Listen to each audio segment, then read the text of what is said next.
Indonesia, sebuah negara kepulauan yang luasnya lebih dari 1905 juta kilometer persegi, di mana terdapat 16.771 pulau dan 37 provinsi dengan lebih dari 300 suku dan 652 ragam bahasa di dalamnya. Indonesia, negeri kita tercinta, lahir karena keberagaman yang dibingkai dalam Bhinneka Tunggal Ika.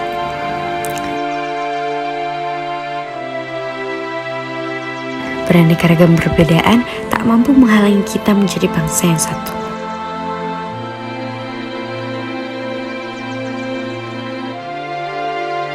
Islam, Kristen, Protestan, Katolik, Hindu, Buddha, dan Konghucu menjadi salah satu bukti keanekaragaman di negeri ini. Agama itu bukan di baju, agama itu di dalam hati. Setiap agama melarang adanya perpecahan, bukan perbedaan. Islam hadir untuk menebar kedamaian, keamanan, dan rahmat bagi seluruh alam. Islam sendiri memiliki berbagai macam golongan atau organisasi masyarakat. NU dan Muhammadiyah menjadi dua organisasi Islam dengan jumlah anggota terbesar di Indonesia. Meskipun sama-sama Islam, beberapa konflik dan perbedaan masih sering muncul di antara kedua organisasi tersebut. Jadi, apa aja sih perbedaan yang ada di Muhammadiyah dan NU itu? Yuk kita simak video wawancara berikut ini. Assalamualaikum warahmatullahi wabarakatuh. Perkenalkan, saya Taufik Rahmatullah Rimasdan dari 10.2.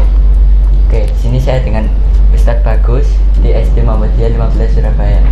Assalamualaikum warahmatullahi wabarakatuh. Saya Taufik Rahmatullah Rimasdan dari 10.2 bersama Ustadz Riyadi Ngasiran.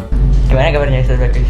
Alhamdulillah Mas Taufik sehat. Gimana kabarnya Ustadz? Alhamdulillah baik-baik. Mas Taufik sendiri gimana kabarnya? Alhamdulillah sehat. Ya, sama teman-teman sehat semua ya. Sehat. Alhamdulillah. Sebelumnya kalau boleh tahu ini dalam kegiatan apa ini? Ini untuk kepentingan project tentang kebinekaan. Oh, kurikulum merdeka itu ya. Iya. Oh, luar biasa ini. Berarti tugas dari sekolah ya? Iya. Oke. Langsung ke pertanyaannya. Langsung? Oke, boleh. Apa saja perbedaan tata cara ibadah dan tradisi dari NU dan Muhammadiyah? Wah, ini panjang sekali ini ya. Muhammadiyah itu adalah organisasi, sebuah gerakan Islam pembaharu. NU juga sama, itu organisasi Islam. Kalau di Muhammadiyah, semisal bab niat ya, niat dalam beribadah. Niat itu cukup di hati. Inna amalu biniat. Kalau ngomong niat itu letaknya di sini, di hati. Udah cukup. Berarti kalau mau sholat, mau puasa, mau lain sebagainya udah cukup. Kalau di NU itu ada tradisi dipaan, tradisi membaca syair-syair puji-pujian terhadap Rasulullah Nabi Muhammad SAW. Di Muhammadiyah tidak ada aktivitas semacam itu. Kalau di NU itu disunahkan untuk kunut. Kunut ini ditekankan sebagai sunnah muakkadah. Kemudian di Muhammadiyah, karena memang kondisi sekarang masih aman, nanti lihat konteksnya. Kalau Muhammadiyah, kalau dalam kondisi ini umat Islam masih dalam tataran normal, aman, damai, kunut itu tidak dilakukan oleh Muhammadiyah. Bisa jadi nanti dalam kemudian hari kondisi-kondisi umat Islam memang benar-benar terjadi, Muhammadiyah bisa kunut juga. Dan itu tidak menjadi sebuah alasan untuk kita tidak bersama. Saya garis bawahi sama, mencari ridho, mencari surganya Allah Subhanahu wa taala. Itu yang pertama ya. Makasih Ustaz atas jawaban pertanyaan pertama tadi. Pertanyaan selanjutnya. Mengapa tata cara ibadah di NU dan Muhammadiyah bisa berbeda padahal sama-sama Islam, Tuhannya sama, nabinya sama, kitab sucinya juga sama, dan kiblatnya sama? Perbedaan itu adalah rahmat di antara umat Islam. Jadi itu biasa. Intinya dua organisasi ini ingin mengayomi masyarakat dengan caranya masing-masing. Kalau dalam hal sembahyang ya tetap prinsipnya kan lima kali ya, sembahyang 5 kali, puasa, zakat, rukun Islam juga sama, rukun iman sama. Cuma ada sedikit ya, mungkin tidak berbeda, lebih ke pemaknaan berbagai macam pendapat para ulama-ulama terdahulu. Ini kan berarti pemahaman dari sebuah hadis itu. Intinya sebuah ikhtilaf, perbedaan di dalam khazanah Islam itu semakin memperkuat Islam. Jangan pernah menjadikan sebuah perbedaan itu menjadi sebuah perpecahan kan, karena lebih-lebih kita sekarang hidup di negara Indonesia, Bhinneka Tunggal Ika, berbeda-beda tetapi tetap satu. Pertanyaan terakhir Ustaz. Oke. Bagaimana cara menyikapi perbedaan yang ada di antara Nahdlatul Ulama dan Muhammadiyah agar selalu rukun dan menghargai antar umat agama Islam? Oke, pertanyaan yang sangat bagus ya. Untuk menyikapi sebuah perbedaan yang terlihat mata dari budayanya, ibadahnya, kita harus mengedepankan yang namanya toleransi. Kita harus bisa berkolaborasi, bekerja sama dengan mereka yang berbeda. Bisa nggak orang NU dan Muhammadiyah ini dalam satu event kegiatan ini mengerjakan dalam bersama? Kira-kira bisa? Sangat bisa kan? Kalau orang berpengetahuan luas, bacaannya luas, ilmunya luas, menurut saya nggak mungkin dia akan memperolok orang lain.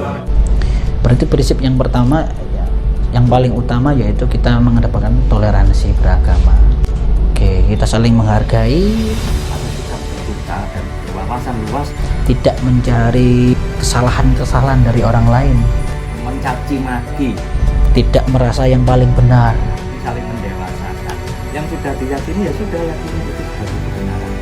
Ini Silakan kamu ingin menjadi Muhammadiyah, menjadi NU atau yang lainnya, tapi kita tetap satu dalam negara Indonesia. Kita harus bersama menjalin kebersamaan di dalam keberagaman, kebinekaan.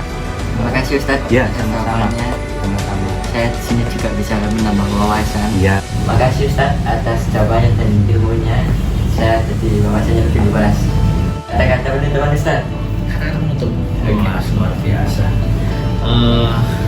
Ini kalian anak-anak yang hebat ya, luar biasa. Kita sudah berusaha untuk berkolaborasi dengan teman-teman, bahkan antar lembaga juga. Kemudian yang terakhir, jangan pernah membuat sebuah perbedaan itu menjadi sebuah alasan untuk kita tidak bersama. Lihat sandal kaki kiri kanan kita, kalau seandainya sama-sama kiri, nggak mungkin kita bisa bersaing, nggak mungkin kan kita pakai. Karena sebuah perbedaan inilah sandal itu semakin melengkapi dan menguatkan. Wah.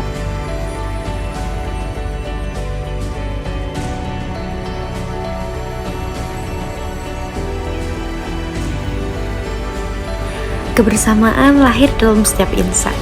Menghargai perbedaan bukan berarti musuh dalam peradaban. Keberagaman membuat kita saling mengenal. Keberagaman membuat kita saling bahu-membahu. Kita berdiri di tanah yang sama, tanah yang memperbolehkan adanya perbedaan.